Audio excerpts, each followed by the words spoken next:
111 of the Standing Committee on Procedure and House Affairs. The committee is meeting today to continue its study on parliamentary protocol related to the incident in the Speaker's Gallery on Friday, September 22nd. I would like to remind everyone that care must be taken with earpieces for interpretation. Please do not place the earpiece near the microphone or use it as a gadget tool. All comments through the chair, as we know, and the clerk and I will maintain a consolidated speaking list. Today we have with us, from the Department of Foreign Affairs, Trade and Development, Mr. Sébastien Carrière, Chief of Protocol of Canada and personal representative of the Prime Minister of Canada for la Francophonie. We also have Andrea Hudson, Director, Official Visits. Welcome.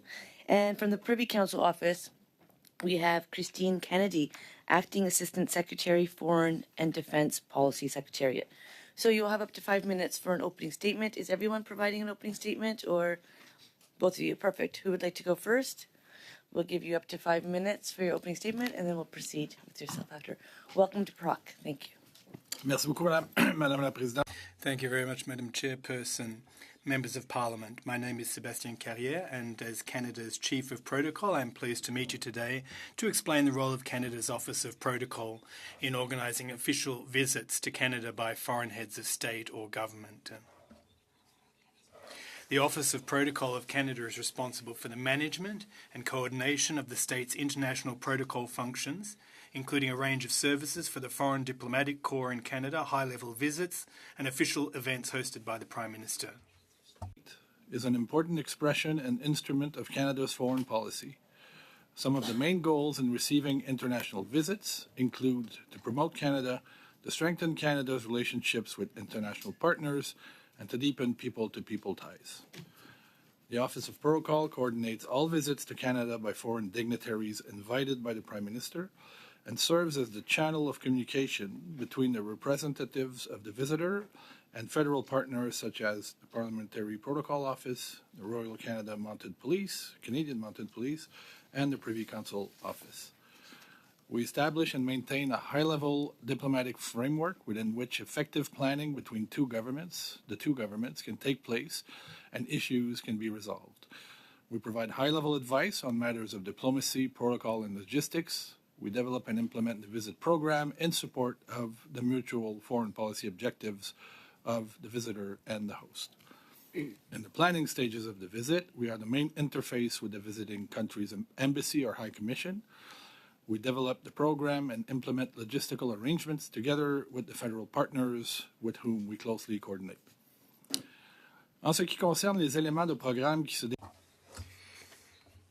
As far as the schedule of events taking place in the parliamentary precinct is concerned, we work closely with the parliamentary protocol to coordinate the logistics of activities taking place in Parliament.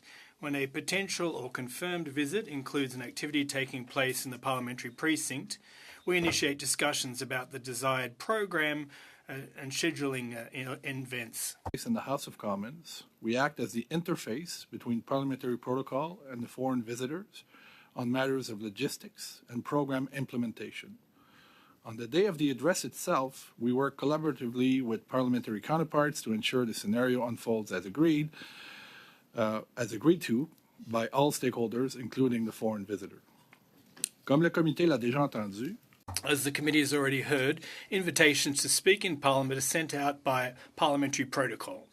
We do not have access to the full guest list. However, we do contribute the list of members of the official delegation and diplomatic corps who are expected to attend the event. Merci beaucoup. Thank you very much. Je serai heureux de répondre à vos questions. I'll be pleased to respond to your questions. À vous. Thank you to you. Ms. Kennedy. Madame la Présidente, Madam Chairperson, members of Parliament. Madam Chair, members of the committee, for the opportunity to appear today. My name is Christine Kennedy. I am the Acting Assistant Secretary to Cabinet for Operations with the Foreign and Defense Policy Secretariat at the Privy Council Office. With respect to the issue being considered by this committee, the invitation and reception, recognition of Yaroslav Hunka in Parliament on September 22nd, 2023, I wish to confirm that the Privy Council Office had no role in any invitation to him or in his recognition in Parliament. J'ai le plaisir de me joindre à vous. I'm pleased to join you today to explain the role of the Foreign and Defence Policy Secretariat in organising official visits. The Privy Council Office's Foreign and Defence Policy Secretariat is responsible for monitoring, coordinating, and providing advice on various international issues, spanning defence, diplomacy, trade, and development assistance. A key function of the Secretariat is providing support to the Prime Minister for international engagements, including interactions with foreign dignitaries. Notably, visits of international leaders serves as crucial platforms to advance Canada's international and domestic objectives and interests. President Zelensky's visit to Canada in September 2023 was the opportunity to demonstrate Canada's solidarity with the people of Ukraine as they fight for their sovereignty and democracy. This particular visit had three strategic objectives: to reaffirm Canada's solidarity with the government and the people of Ukraine at a crucial moment in the war, to demonstrate resolve to provide unwavering support to Ukraine, to emphasize Canada's commitment to Ukraine's immediate recovery and long-term reconstruction. President Zelensky's visit yielded tangible results, including $650 million in new military assistance for armored vehicles built in Canada and the signing of the modernized Canada-Ukraine Free Trade Agreement. In addition, engagement with the private sector bolstered economic ties, while engagements with Canada's Ukrainian community deepened strong people-to-people connections. Each visit that we support has a unique context with specific objectives. We collaborate closely with Global Affairs Canada to prioritize and recommend visits by closely evaluating foreign policy goals and potential achievable outcomes for the engagements. As part of the planning process, we do convene interdepartmental meetings with Global Affairs and other implicated departments as appropriate, such as Department of National Defense, Finance, and Public Safety, as well as the Prime Minister's Office. During these meetings, we ensured agreed-upon foreign policy objectives and desired outcomes, including advancement of domestic interests, are appropriately reflected in the program elements for the visit. In line with Foreign and Defence Policy's primary role of providing policy advice, the Secretariat also prepares comprehensive briefing material to support the Prime Minister. This includes overview scenario notes, issue briefs, and meeting notes. Logistics and security arrangements are handled by other entities, such as Global Affairs Office for Protocol and the RCMP. The Privy Council Office is not responsible for vetting individuals or reviewing invitation lists for the House of Commons. Thank you very much. Merci beaucoup. Je suis heureuse de répondre. I'd be pleased to respond to your questions. Thank you very much. We will now enter into our 6-minute rounds, starting with Mr. Duncan, followed by Mr. Duguid, and then Madame Goudreau, suivi par Madame Matheson. Mr. Duncan, 6 minutes through the chair. Thank you, Madam Chair, and thank you to our witnesses for being here this morning. In your opening comments, one of the things here is what happened in the House of Commons and having Mr. Hunka recognized that day as being a complete embarrassment internationally for Canada and for our Prime Minister. But one of the other key aspects which neither of you had raised in your comments was also another embarrassing factor was the fact that Mr. Hunka was invited to the other official event that happened during that visit in Toronto. So one of the questions that I want to start off, Ms. Kennedy, perhaps with you is, when we talk about the vetting of lists for the House of Commons being one thing, this could have been avoided by a vetting process as well for the Toronto event where Mr. Hunka was invited to. Could you talk about, for that event, which PCO is responsible for, a partner in, or having lists for, what vetting you do? And Mr. Kerr, I'm going to ask you the same question from your office. Point of order. Mr. Gerritsen, point of order.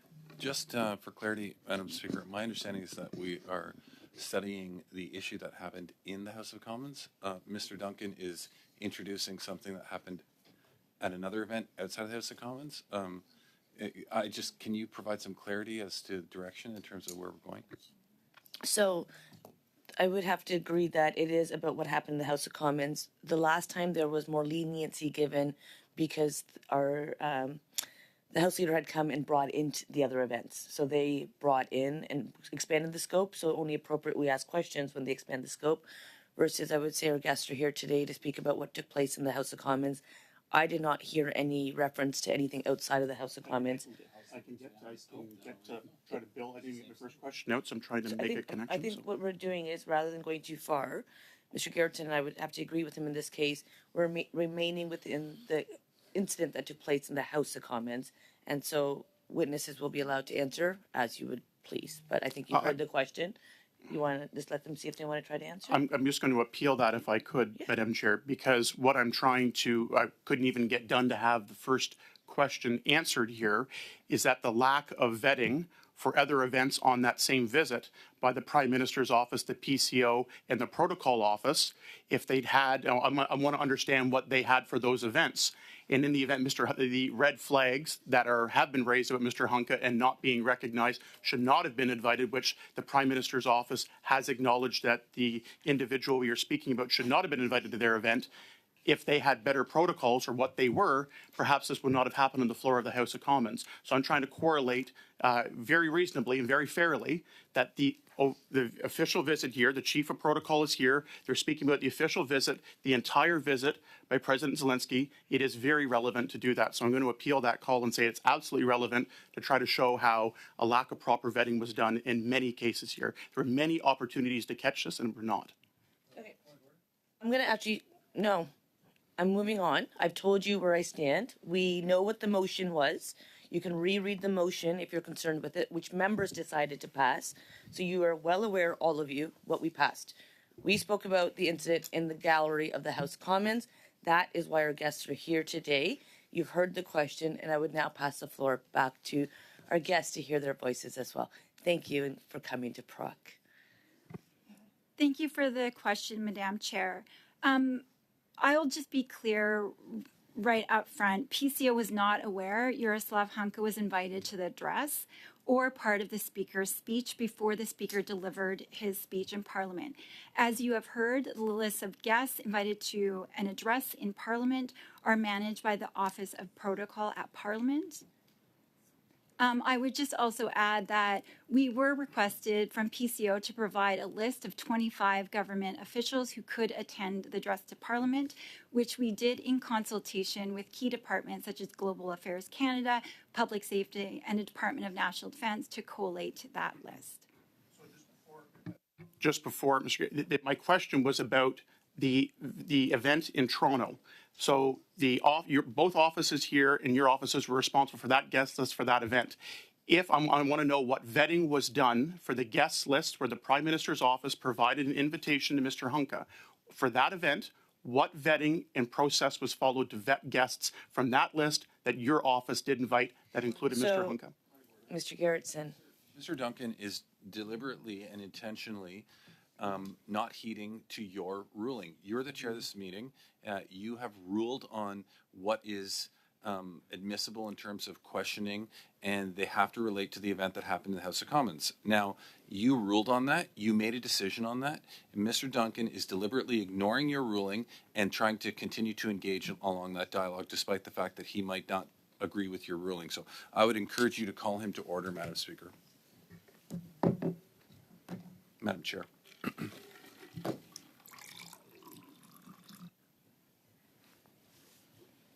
And I've appealed that. And I've decided against it. So back to Could we the put report. the question perhaps to the... No, I've told you that we are here. Okay, anybody can throw a tantrum if they'd like. I'm very simple.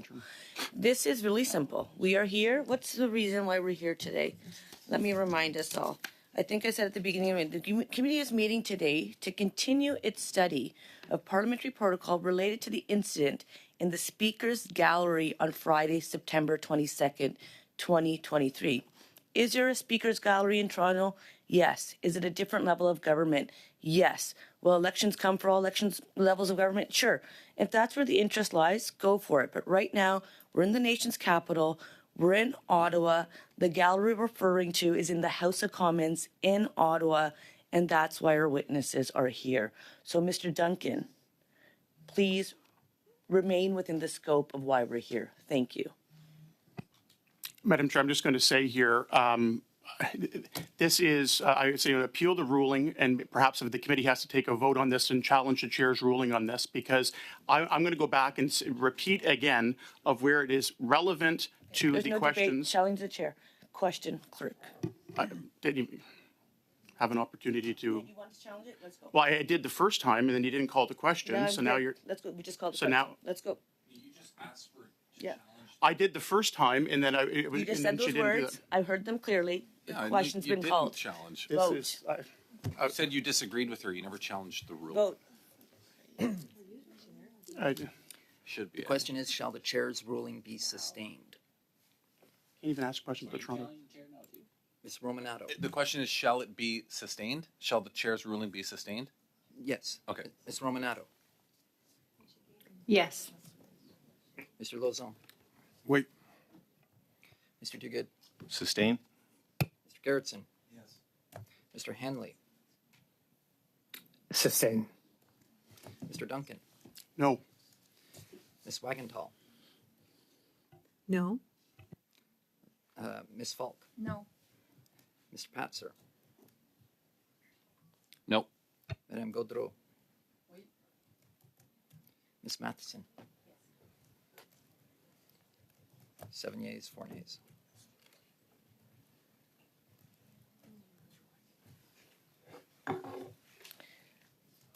I'm not sure what's happening, but we have a 3-hour meeting possibly or up to today. So I'm just going to ask members, if you need a break, I'll give you guys a 5-minute break, but this is not the tone and temperament I'm going to continue with when we've asked witnesses to come.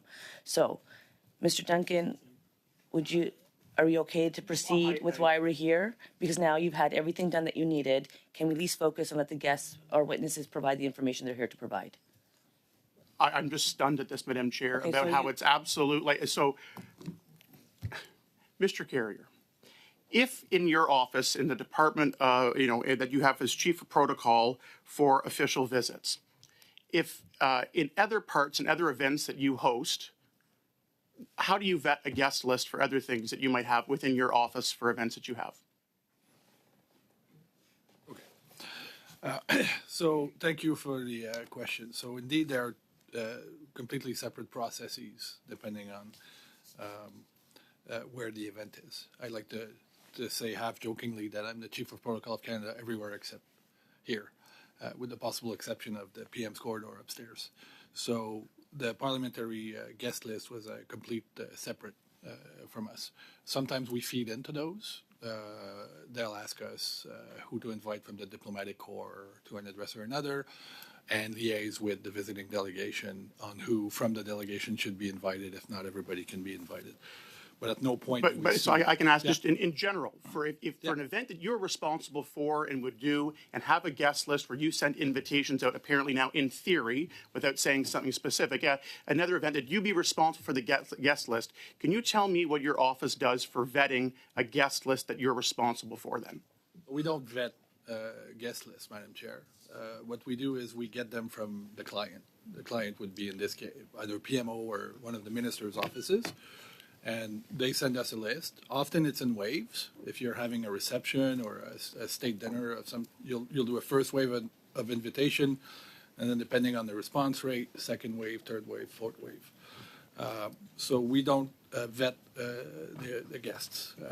For any of the events that you do, for any events that you would host and be primarily responsible for, if somebody provides, an organization provides names, you just automatically from the Prime Minister's office or through both Director of Protocol through the Prime Minister invite them no matter what. We get the list from PMO. PMO. So we wouldn't accept lists So, from. Ms. Kennedy, in the example there, where in your office for what you do there, what do you do for vetting on any events or lists that come out from the Prime Minister's office? Thank you for the question, Madam Chair. I would just state that Foreign Defense Policy Secretary did very much focus on the policy support to our Prime Minister as he does his international engagements. In the event that we receive invitations and lists for events, What we normally do is just do a cursory review of that list. Our lens is very much on the gender representation of those that would be in attendance. We also ensure that the organizations, if they are on that list, are appropriately invited. So again, if the Prime Minister is sending an invitation to a Canadian, anybody, to any event, you're just telling me that if some organization provided a list of 15 names that should attend event X, Y, or Z as an official visit or in the diplomatic community, you just take those names and automatically send them out in the Prime Minister's name, inviting to a special event. There's no vetting that's done from a security person. But now, Mr. Kerr, you said that you're just provided the list and send it out. But the list comes from the Prime Minister's office. So I'm asking the Prime Minister's office, PCO, what you do for the vetting of those lists before you provide them to be sent out. They're in the Prime Minister's name on behalf of the Prime Minister, and you're telling me that you just, if some group says, here's 15 people we want to invite, you just copy and paste it to be sent out and don't do any vetting on the list. Madam Chair, PCO does not play a role in sending out invitations. At the request of the Prime Minister's office, we sometimes request that Global Affairs Canada pulls together and collates a list. When it is returned to us, we do that cursory review. However, we do not have responsibility to issue invitations. Thank you for that clear, concise answer. Mr. Dugan, 6 minutes through the chair. Well, thank you, Madam Chair. I want to thank our witnesses for appearing today and for your service to our country and the important functions that you play and do. I believe this meeting is televised, so it's an opportunity for Canadians to learn about the protocol process and, of course, to shed light on this unfortunate incident, which I think has wide agreement around the table. So, and maybe just so it sinks in to all listening, can you please outline, and this is probably to our GAC friends, can you please outline, in the context of an official visit to Canada by a foreign head of state or other senior dignitary, how your office engages with a myriad of players? There's a lot of fingers in this pie. The Office of the Secretary of the Governor-General, the Prime Minister's Office, the Privy Council Office, and very importantly, the Speaker of the House of Commons, and in this case, his office, because my understanding is that Mr. Hunka was invited by the Speaker, and you play no role in vetting names coming from the Speaker's office, is my understanding. But maybe to just describe how those players interact with your good offices, and particularly that reference to the Speaker's office, who issued the invitation to Mr. Hunka, for which the Speaker has taken responsibility.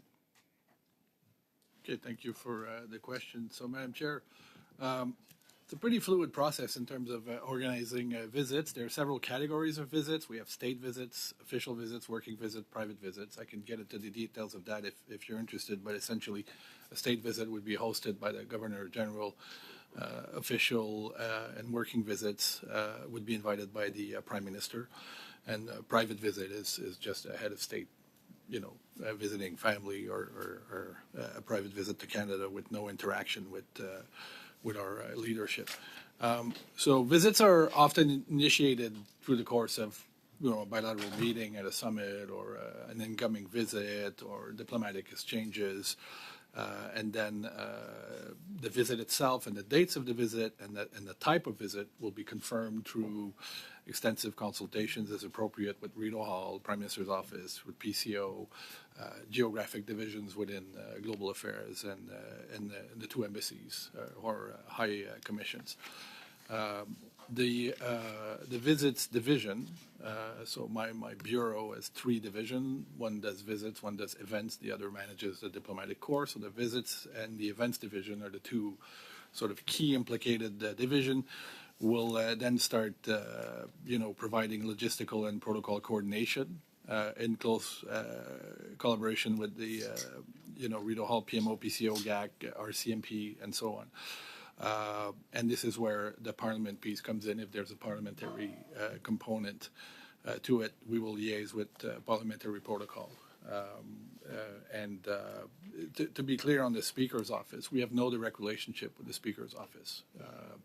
So any issues regarding, an address to Parliament would be dealt by us through the parliamentary protocol. Then we'll define the standards of treatment, what we do, how we, the arrival, who's going to be greeting, every little detail with the visiting delegation. Then we'll have an advance visit. We'll go through all the sites with them, including here. We would come here, and then parliamentary protocol would host us and the visiting advance delegation, and we'd go around and walk through all the sites and so on and so forth. So that's sort of what we do. We oversee the budgets and approve the expenses too, and then report on them at a later date. And then the events team will be in charge of organizing any events that are related to the visit. Well, thank you for that Protocol 101, which I think we've all benefited from. To Ms. Kennedy, so PCO is essentially the public service that serves the Prime Minister, and just to repeat, to make it clear to our viewers, PCO, serving the Prime Minister, has no role in vetting or dealing with lists coming and invitees coming from the Speaker's office. Is that correct? Yes, that's correct. We do not have any direct relationship or engagement with the Speaker's office when it comes to addresses to Parliament. Okay. And I would, and I think the committee would appreciate your thoughts on, because we want our international visits to go well in the future, your recommendations and how we prevent unfortunate incidents like this happening in the future. So we would appreciate any thoughts you have. My time is up. 20 seconds, Madam Speaker, but I'll give them back to you. Thank you. Good. Thank you. Madame Gaudreau, 6 minutes à vous, permis la Présidente. 6 minutes through the chair. Thank you very much, Madam Chairperson. My colleague opposite just set the scene. Thank you very much for being here. Of course, we have the French PM coming tomorrow, so I'm greatly appreciative. Now, there are two issues at hand here that are important to my mind. First, to shed light on what the ramifications are of this kind of incident, and then second, what should we do going forward? So what were the implications? I'm not a diplomat, but I understand that Canadian diplomats had to mobilise in this instance. So what was the upshot of this incident? Thank you very much for your question, Madam Chairperson. Well, as far as the ramifications are concerned, of course, it created a lot of embarrassment. It made the headlines worldwide for the wrong reasons, of course, but I don't think that anyone drew particular conclusions about Canada's support or lack thereof for Ukraine. I don't think it had long-term consequences, but that's just my opinion. I'm not an expert when it comes to Canada-Ukraine relations, but I accompanied the PM in Poland, and when we were planning that visit prior, during and after, the incident wasn't raised by anyone whatsoever. So that's a sign to me that the oxygen had been taken out of the whole situation. Now, as far as the response to the previous member's question is concerned, we're the people who execute the plan. There are two things that we need to think of going forward. First, the independence of the Parliament, of the legislative branch vis-a-vis the executive branch. I'm a representative of the executive branch. I'm the chief of protocol everywhere throughout Canada except here, as I said. Now, had I requested the list from the PMO's office ahead of time, I would have been told that it wasn't my purview, and rightly so.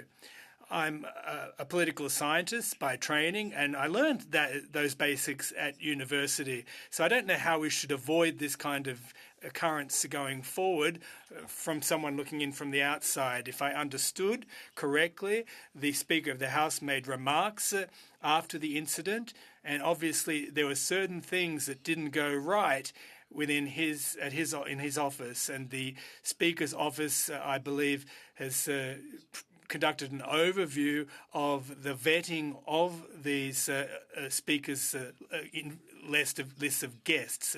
So I think there is your probable solution to avoid a political crisis of this.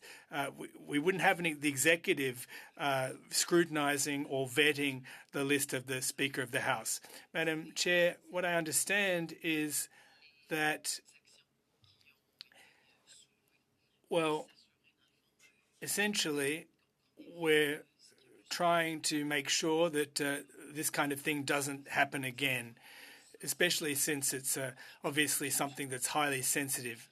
Now, Madam Chair, there's nothing better than when you hear a witness who says that they execute the process, but it's hard to know what to do from being on the outside. Obviously, the protocol has to be sophisticated, complex, it needs to be upheld. I'd like to hear your thoughts on the protocol itself. I have a couple of minutes left. Well, thank you very much, Madam Chair. Well, you, of course, issue recommendations as to how things should proceed going forward. But when it comes to invitations, for example, in the context of a secret visit, it's difficult to take specific action in that regard. I can't tell you what happened within the Speaker's office. I have no visibility there. I have no input as to who's invited and who's not. But there are two things here. There's the invitation, and then there's the acknowledgement of that invitation. And I think that that's where we should be focusing in on. I think that had that guest simply been invited, that wouldn't have been an issue. But the fact that the Speaker of the House rose to recognise and acknowledge the presence of that individual in the House, that therein lies the rub. I've been in my role for decades, and I have brought delegations to attend the question period, and sometimes I've asked that a Minister of Foreign Affairs from a particular country be acknowledged by the Speaker, and sometimes I'm told yay and sometimes nay. That's just the way things are. And there's evidently a process, but in this specific case at hand, there was obviously a mistake made in terms of the process, and perhaps that will be picked up in the Speaker's office's review and in the wake of the committee's recommendations. Well, Madam Chair, it's my take on this that not only is our work useful, but given that I've gone over this with a fine-tooth comb, obviously this is a comms issue. There are perhaps shortcomings when it comes to communications. But at the end of the day, Madam Chair, when it's all well and good to have a guest list, but when you officially acknowledge someone's presence in the House, well, that's a different kettle of fish. And I think that we really could have avoided that. I think my time's run out. Merci, Madame. Thank you very much. Thank you to all the witnesses. Providing your time out of your busy schedules. All right, so I think a lot of my questions on this have already been answered, but considering, I mean, there were a lot of hurt, people hurt by this, and this is serious incident. I just wanted to be clear. So, Mr. Carrier, you had said that and understandably so, that division of that parliamentary side and that executive side is very clear, and there are clear benefits of keeping it that way. There are no changes that you can see within that we would recommend here. There's nothing whatsoever in terms of your roles that, or an expansion or anything that you've learned or we've learned from this that you could provide in terms of a recommendation. There's nothing, right? You've been pretty clear, but I wanted just to double check. Madam Chair, I thank the honourable member for her question. I really don't think it's my place to tell Parliament what to, or a parliamentary committee what to put in a report. I can, however, state, the facts and things how they work now, and it's hard for me to imagine, the executive branch having oversight on something that even as like a double check, even as not a directive, but as a like a double check of the system? Well, then it leads back to the question of capacity. Do we have vetting capacity? So, then there would have to be a conversation with the Minister of Foreign Affairs and enhancing our team and adding, a vetting unit of some sort, getting the lists weeks in advance so that people would have time to do that. And then what do we do? Is it just a Google search? That takes, some time, but not too much. Would a Google search have revealed the past of this individual? I don't know. I wish we could go back in time and Google him before the address to see what pops up.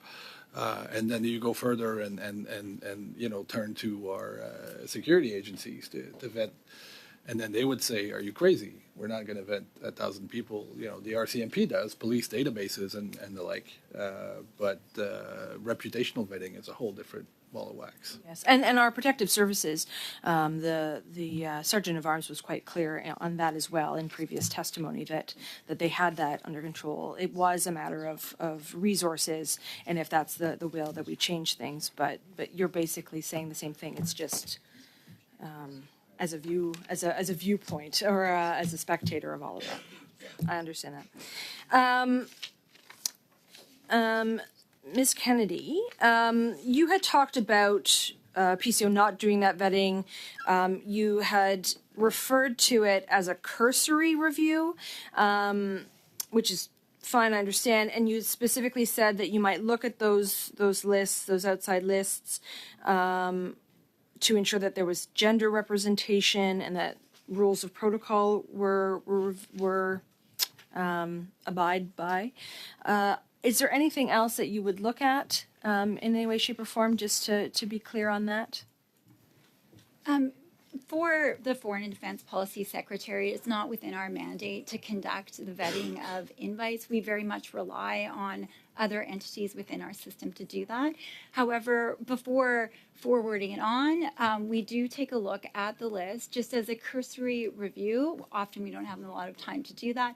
We're just simply looking at any errors that could be, grammatical errors within the list, ensuring that the appropriate organizations are there, scanning it from a gender representation perspective, which is important for us, for example, during business roundtables. And I would say we rely heavily on our global affairs experts as well as our PCO experts to kind of take that extra lens. I would just add that for the list of invitees to the address in Parliament, the Foreign and Defense Policy Secretariat, nor all of PCO, we did not receive that list. Okay. And it's only gender representation? It's not GBA plus based look at things? It certainly is. It's the Okay. whole gamut of what's important for us. For the Foreign Defense Policy Secretariat, we're responsible for providing policy advice. When we're supporting incoming and outgoing visits, we're very much focused on where can we advance our foreign policy objectives and support our domestic interests. So that's the kind of cursory lens that we take. Okay.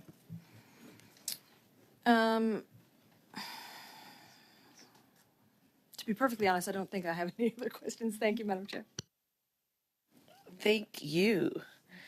We'll go into the second round, starting 5 minutes to Mr. Duncan, suivi par Monsieur Lauzon.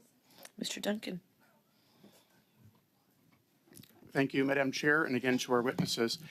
When we talk about this visit and what the goals were for this, we mentioned about strengthening relationships between Canadians and Ukrainians in their time of need right now. Would you also agree with me that one of the goals out of this was to be successful would be that there would not be any opportunity for the Russians in their typical misinformation and disinformation campaigns to have something they would latch onto to try to distract from the visit and take away from its success? Would you agree that not providing Russian misinformation campaigns with fodder be a goal to deem this trip successful? It's more a policy question, but I think we can all agree that not providing Russia with material for disinformation is always a goal for every visit. Agreed. And sadly, that's what happened out of this international embarrassment back in September. We talk about the overarching goals of what happened, and I think between what was covered in the media, what Canadians and people around the world saw was exactly this incident, and we're trying to figure out how it could be avoided, should have been avoided, and could be avoided in the future. So one of the things, Ms. Kennedy, about vetting, maybe this is an opportunity for lessons learned about what we've learned from past mistakes perhaps the Liberal government has made. Can you confirm that whenever visits to Canada by a foreign head of state or dignitary or diplomatic mission come, you work on the protocol or events or lists and so forth? But the other way around, when the Prime Minister travels around the world and brings guests with him, do you have a process or do you have a role in preparing those itineraries and agendas and logistics? Madam Chair, just to confirm the question, it's about the Prime Minister's outgoing visits where he's, well, for both incoming and outgoing visits, we provide the Prime Minister with the appropriate policy support. We work closely with Global Affairs to develop a recommendation to undertake the visit to begin with. When we go through that process, we look at how our foreign policy objectives could be advanced, but also tangible outcomes that could be derived from such an engagement. From time to time, depending on the time constraints, we do provide some ideas for program elements that could be considered in the context of an outgoing visit. So let me use the example of the Prime Minister's trip to India a few years ago in his first term in office. We can recall that trip being a disaster diplomatically for many reasons, one of which is that it turned out, we found out afterwards, that the Prime Minister's office invited a known terrorist to be on as part of the Canadian delegation that visited India. Is that correct, that that happened back in the Prime Minister's first term in office?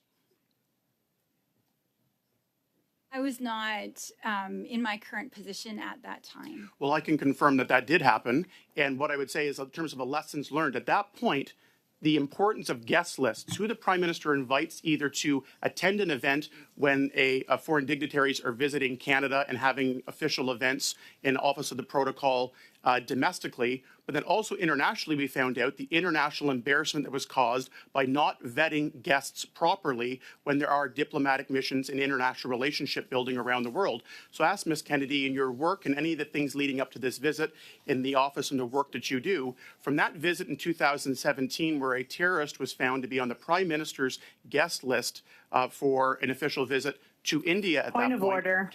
I was actually just going to let Mr. Duncan finish his train of thought because I think it's very disrespectful.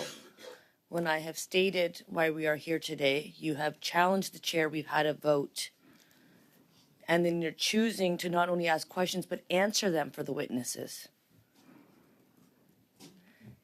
Point of order, Mrs. Romanato. Yes, Madam Chair, I was just about to say that we've already established that the purpose of this meeting is to discuss what happens in the House.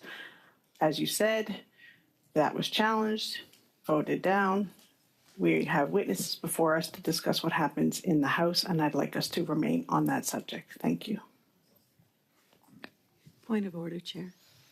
Mrs. Wangenthal? Thank you, Chair. I think the most important thing I would see that we're supposed to do here today is to ensure that this type of thing doesn't happen and embarrass our Prime Minister over and over again, whether it's due to circumstances within his office or somewhere else. We're talking about Canada's reputation and our Prime Minister's reputation, and the two are linked because we're talking about Canadians Thank you. So who I think traveled next with time, the Prime Minister Mrs. Wangenthal, or were represented thank in you. the House. You've made your point. I don't think it's actually a point of order.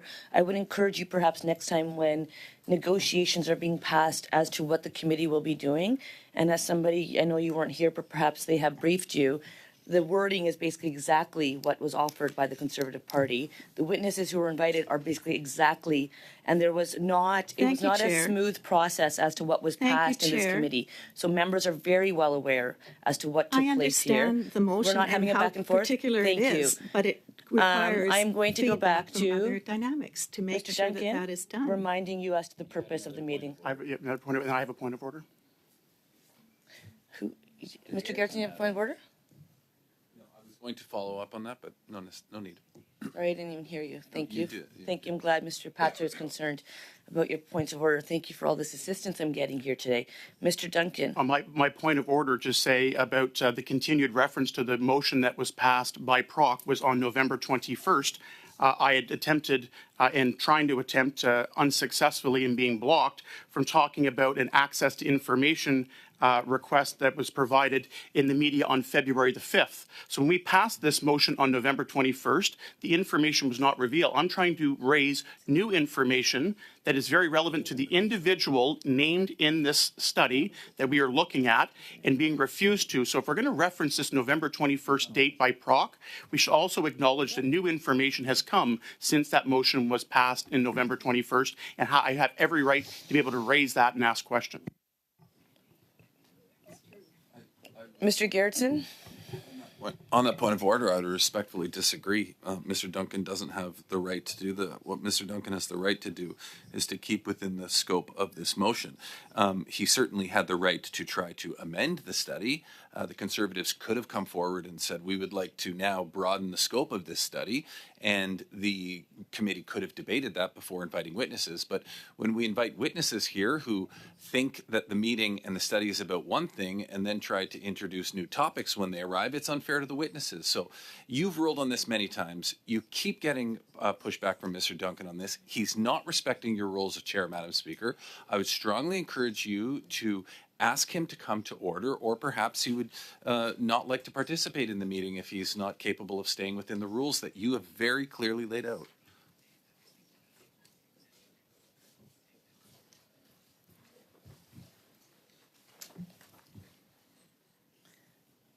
It's a good day, right? We're on this side of the earth. It's a good day. Okay. I am And as going another to ask, point of order, do we really have to? Yeah, another point of Okay, order. yes. Mr. Duncan should tread lightly on the fact that that November 21st meeting was actually in camera. So he might want to be careful about what he says in terms of that particular meeting and what may have or may have not happened within it. So I'm going to just bring us back, and I offered you a 5-minute break earlier, and it feels like perhaps we need more than a 5-minute break. I am going to remind us as to why we're here today. I am going to remind us, to Mr. Duncan's point of order, that the dates and timelines that were provided within it were satisfied. So the work that the clerk and myself and we do on this side of the room had been satisfied. If there was concerns at that time, they should have been raised at that time. November was quite a bit of time ago. It's actually last year. So right now, we have a little bit more time with Ms. Kennedy, and then we've got a lot more time with Mr. Carrier and Ms. Hudson. And so I'm going to ask you, Mr. Duncan, to complete your time within the scope of the study. I'll just do a quick point of order to Mr. Gerritsen, but just so there's no, issues with my conduct here, the minutes are public here of what happened. The minutes are published, so I'm not disclosing anything. Look at the minutes. The motion that was passed Yes. was in Okay, the there's minutes. okay, gentlemen, what's going on here today? Good question. Okay, Question. so let's stay focused. Great we question. have company who has joined us at PROC. People love coming to Procedure and House Affairs. We love when guests come, as you can tell. And so we're going to stay focused on the scope of the study. And Mr. Duncan has 1 minute and 10 seconds left. So please complete your round, Mr. Duncan. So I was not able to raise information about Mr. Hunka and things and their relationship and their knowledge of Mr. Hunka through the protocol office and the PCO and PMO in the first round. And now when I'm about to ask my second question, get called a point of order again. But I'm going to ask the question to Ms. Kennedy. There was an international embarrassment with the Prime Minister's visit to India by not properly vetting a guest list, where a terrorist was brought along to the Prime Minister on that diplomatic visit, which was a disaster for that entire trip and many purposes. What lessons were learned and incorporated into this visit where, yet again, guests lists that were provided by the PMO, PCO were not properly vetted and created an international embarrassment? What was done between that India incident and this one to try to avoid this from happening in PCO in the Prime Minister's office? Mr. Kerr, if you want to address that as well, I'd be happy. What new steps have taken since that 2017 incident with a guest list that has come and been tried to be rectified since? Thank you for the question, Madam Chair. With regards to the address in Parliament, PCO was not aware that this individual was going to be invited to the address to Parliament, nor was he going to be recognized there. We had no visibility on that. I would also add that given the need to respect the role of parliamentarians and the operations of the House of Commons, there was no other role for the Privy Council office in this situation.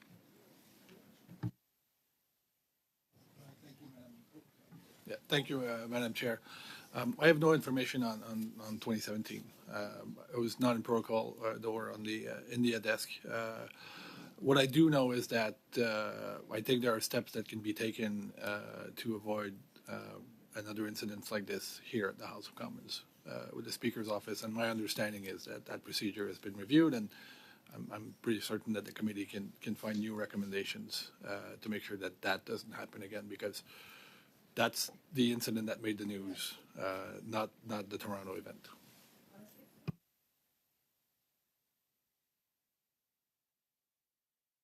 It is. The commentary that's coming from the member is also very appropriate. So, thank you. Thank you. Thank you. That was 6 minutes, 6 seconds, so I'll take that minute off of Mr. Duncan's next round. Going over to Mr. Lauzon. 5 minutes for the chair. à tous. Thank you, folks, for being here. Thanks for your service. It's much appreciated. Now, in your opening remarks, you spoke to the issue of who does what the protocol is. You provided information, as did Ms. Kennedy, to inform us. And you also talked about the guest lists of your respective roles therein. But you've piqued my curiosity when you spoke to the issue of capacity. And I'm trying to work on solutions here. I'd like to ask of each of you, starting with Mr. Carrière, could you please talk about your capacity to manage what you have to do with the work you have in your portfolio? And how could that capacity be enhanced, be it physical capacity, your staff, your logistical, IT, research capacity, collaboration with other bodies, access to information that you enjoy? Speak, please, writ large about your capacity, and could that be part and parcel of one of the committee's recommendations in due course? Well, thank you for your question, sir. Madam Chair, with official visits in particular, well, when a visit is organised, that's when we need more help, because it's a peak period. And vetting is not one of my office's functions at the protocol office. We get a list from the client, for example, the PMO's office, and we take it for granted that that vetting job has been done upstream. As far as capacity is concerned, there's no manager in the public service who'd say that they want more roles to play, but were we to look at the... This question is a question that has no relation to the scope of the study, because they don't deal with these lists. So why is the member allowed to ask a question about, respectfully, things that you probably need within your department, but in no way impacts the scope of the study? Point d'ordre, Madame la Présidente. On a point of order, Madam Chair, my question has to do with finding solutions, coming up with solutions, enhancing the service, whether it has to do with the guest lists or that kind of management and training. I've tried to broach this from different angles. There's the logistical aspect to all of this, which is highly pertinent to the study we're conducting. I got the same one. The chair's ruling got sustained. And ask about it. Were you finished answering your question, or did you want to continue? Peut-être que, Madame la Présidente, je pourrais juste... If I could just close by saying that for our office or another office, there may be a way to augment capacity without there being too much of a cost. For example, AI that's a potential solution. We often hear that it's the future. And perhaps I don't think artificial intelligence could do the work that we do at the protocol office, but perhaps AI could verify and vet lists more quickly than a human being. So that's my input for the time being. Well, without repeating the question per se, Ms. Kennedy, what about you? Could you please elaborate on everything and anything that has to do with the event that we experienced, the particular incident at hand? Question. The Foreign and Defense Policy Secretariat is incredibly lean, which means that we very much have to focus on the mandate that we are given in support to Prime Minister's international engagements, and that very much focuses on policy and substantive support. We do rely heavily on other entities to do the appropriate processes so that we can stay very much focused on the issues at hand. I would just mention that, given that my time is almost up, that we very much welcome the outcome of this committee. We're very happy to work with all of the stakeholders involved to ensure that this does not happen again. Merci beaucoup. On a parlé. Thank you. We've talked about a whole lot of things, but we haven't talked much about, well, you provided a good summary of the risks associated with an event that takes place abroad, and thank you for sharing your experience of what occurred with the Prime Minister. But we haven't spoken very much about the risk management in terms of public image. Of course, there's a lot of talk about security and about criminal records and background checks, but as a committee, how can we come up with relevant recommendations as to having to do with Canada's the management of Canada's risk management of Canada's image when it comes to protocol? Thank you very much for the question. If I could just come back to what was said earlier regarding being a guest. Being one out of 1,000 guests, well, there's a level of risk that's, of course, recognised by the Speaker of the House, and a speech by a head of state is another risk level. So aside from criminal background checks, the verifications and vetting that we make have to be proportionate with the importance accorded to that person in question. Madame Boudreau.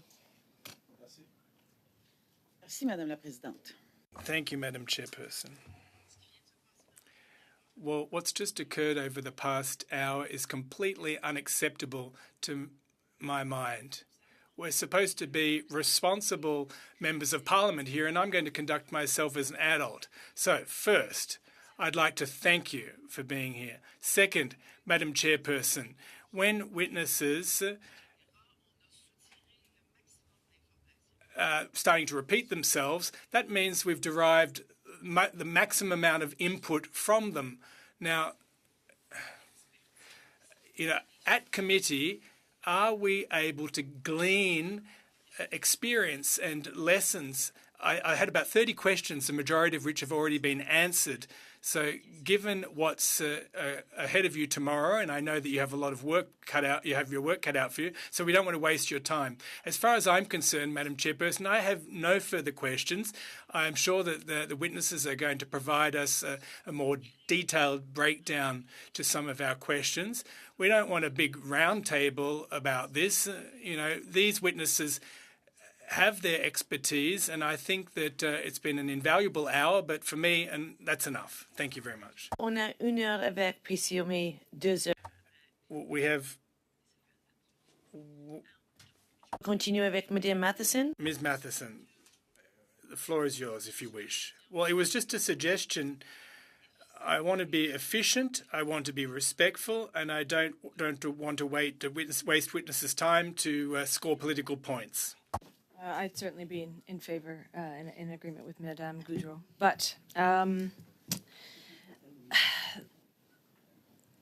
just in terms of the independence that is supposed to be shown between both branches, after the incident occurred, there was correspondence between government offices, some of your offices, about this affair and the Speaker's office. Again, it's all supposed to be independent. Do you have any comments about that? How or if any, there was a disconnect in terms of that rule of independence between offices after the issue came forward.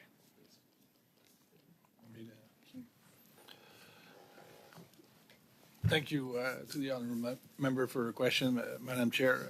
I mean, you're looking ahead, right? That's the point of this study. So again, I would come back to the different levels, and at some point down the road, there will be another visit with another address to Parliament. And if I'm still in this job, I might get very nervous at the thought of that. So is there a way, without impeding on the independence of the legislative branch, is there a way for a conversation to be had, perhaps Speaker to Parliamentary Protocol to us, on what the intention of that office are for the address to Parliament? That would be great. Our responsibility is to look after the visiting guests. We take that responsibility very seriously.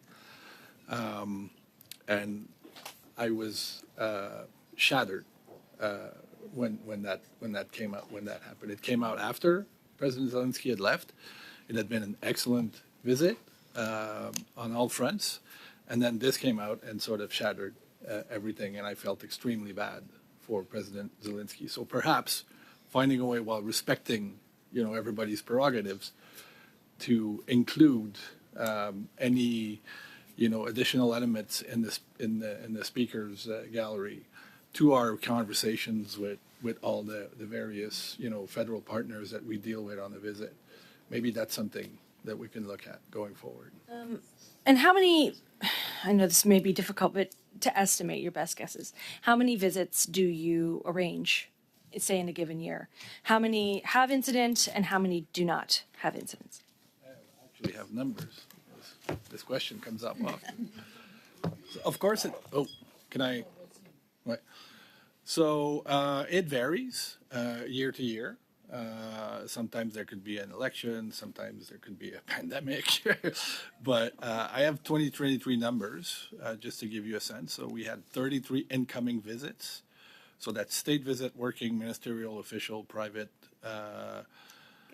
and guest of government. Yes. So 33 incoming, and then 116 outgoing visits last year. Last year was a big year for outgoing because folks had not traveled basically in 2 years. So that's GGPM, our 3 ministers at GAC, and our parliamentary secretaries as well, and a couple of inaugurations and funerals. So those are the numbers for last year. Well, the part of the question was like how many had incidences like such as this, and how many didn't? On the scale of that incident, 0. Thank you. Thank you.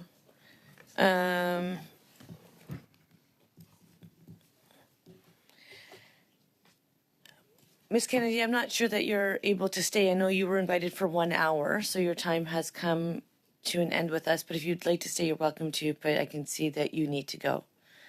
I do, Madam Chair. Thank you for the opportunity. Thank you for coming. We appreciate it. We will continue. Unless witnesses need a break, we'll just continue with yourselves. Is that okay? Okay, perfect. And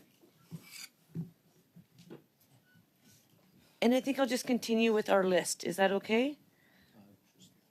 Okay, so we'll just continue with our list and we'll keep moving forward without one witness. Perfect. So we'll go to Mr. Duncan.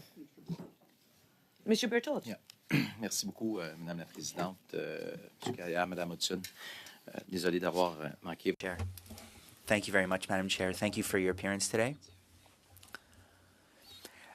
I'm told that there was a lot going on in the first hour of this meeting. I'd like to talk about the process that led to the invitation of Mr. Hunka. It was clear when we saw Mr. Hunka in the gallery, he was sitting where people are generally recognized by the Speaker. Who decided where he'd be sitting? Thank you for the question, Madam Chair. At the Protocol Office, we don't know who gets invited to the House of Commons and who gets recognized. we have a role with two parts of that list.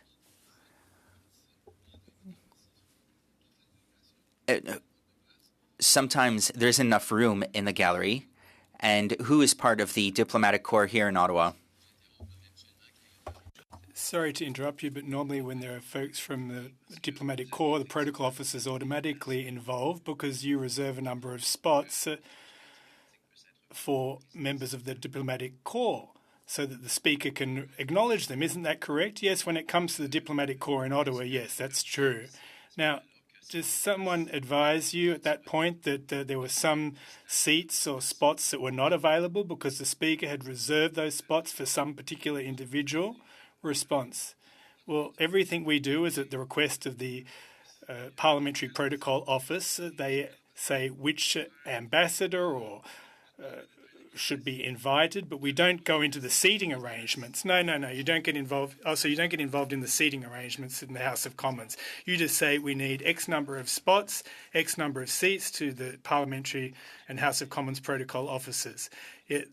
They tell us who's going to be invited, they consult us, and that's where the matter ends. Well, it's my understanding that you weren't consulted as far as Mr. Hunker's invitation was concerned. Now, did you have any dealings with Mr. Hunker's family or himself in any other context?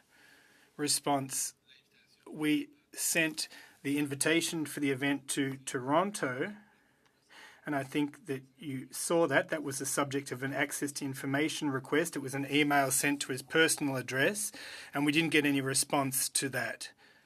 So there was no contact entered into aside from that invitation. And when you transmit that kind of invitation to folks that aren't members of the diplomatic corps, who do the requests come for those invitations? Well, they come from the client. For example, the PMO's office or other ministers' offices or global affairs. And it's the PMO's office and the Ukrainian Congress that had put that name forward to the PMO's office.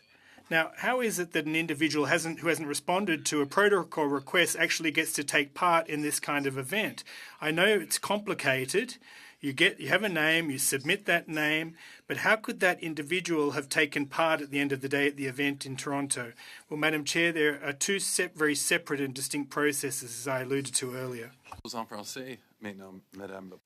Madam Speaker, whether it's in French or English. Duncan was doing, and now he's just doing it in French. So I think that it would be, perhaps he just arrived back at the meeting. You want to update him on your previous rulings that you've already made at this committee meeting. Sur ce point d'ordre. On that point of order, Madam Chairperson, all I'm doing is tacking on to Mr. Carrier's response. I didn't raise the specific issue of Toronto myself. Mr. Carrier cited the incident in Toronto, so I'm asking questions on the basis of his question. I didn't raise the issue myself. I'm just wanting an answer to my question since Mr. Carrier is the one who first spoke about that incident. So I think it's well within my rights, since he put the issue on the table, to continue with my round of questions, if I may, Madam Chair. So I'm going to say, in this situation, as somebody who's listening to it, just to bring you up to speed, Mr. Berthold, we did have a conversation at the beginning just to stay focused on it. I do have to agree with Mr. Berthold because it's a little bit different when it's a line of questioning. And so when there's a line of questioning and there's some spaces, doors being opened, you sometimes have to walk through them. But I would just say we have had a very tense meeting already, and it was nice to see you. So I'm really happy that you're here. So thank you for coming. And so I would just ask that we try to just, okay. But I agree with you, yes. Je vais juste terminer là-dessus, Madame la Présidente, parce que Well, I'll just close on this particular issue. My time is running out in any event. Mr. Carrier, how is it possible? Could you explain this to me? If I want to bring someone to a protocol event and I don't have an invitation for them, well, then they won't get the invitation. Thank you very much, sir. Thank you, Madam Chairperson. Now, I raised the event in Toronto because the member had asked me whether my office had had any contact with Mr. Hunker. And as I said, these are two very separate and distinct processes. The Toronto invitation was the purview of my office, from the PMO's office at the recommendation of the Ukrainian embassy, and they didn't respond to that invitation. Now, as far as the invitation to the House of Commons is concerned, I have no further information on that because we are not involved in any way whatsoever in that process. And as I explained earlier, we were asked questions about the diplomatic corps and about the delegation, and we never see the complete list at the end of the day. Désolé. Sorry about that. Bien fait, Mr. Berthold. Well done, Mr. Berthold. Thank you very much again. Garrettson, 5 minutes to the chair.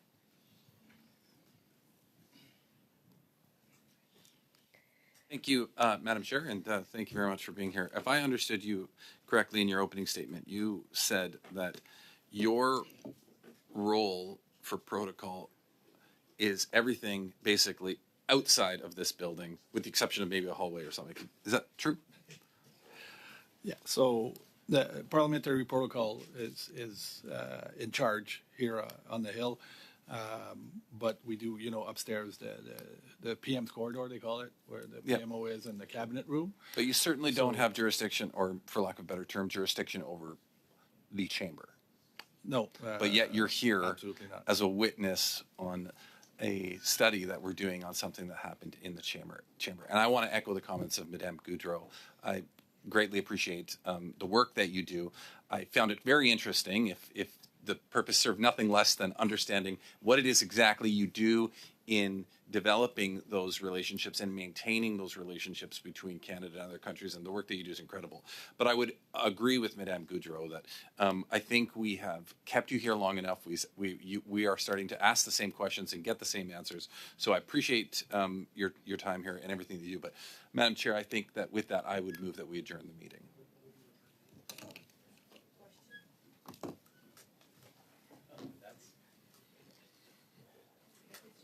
Another cover-up.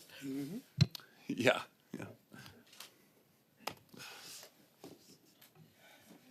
Ms. Romanato. Oui. Monsieur Lauzon. Oui, merci. Madame Fournier. Fortier. Oui, merci. Mr. Duguid. Yes. Mr. Garrettson. Yes. Mr. Duncan. We must be getting somewhere, so no. Hey, commentary. Monsieur Berthold. Sûrement non à une autre opération de camouflage. No, on a... Mr. Patson. No, not when it's another cover-up. No. Ms. Wagenthal. That's great.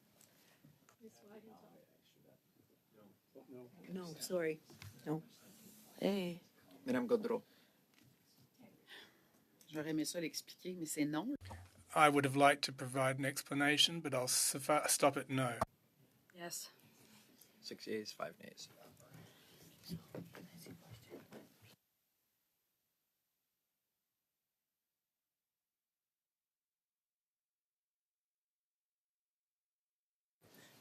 Meeting adjourned. Have a great rest of the day. Thank you, everyone.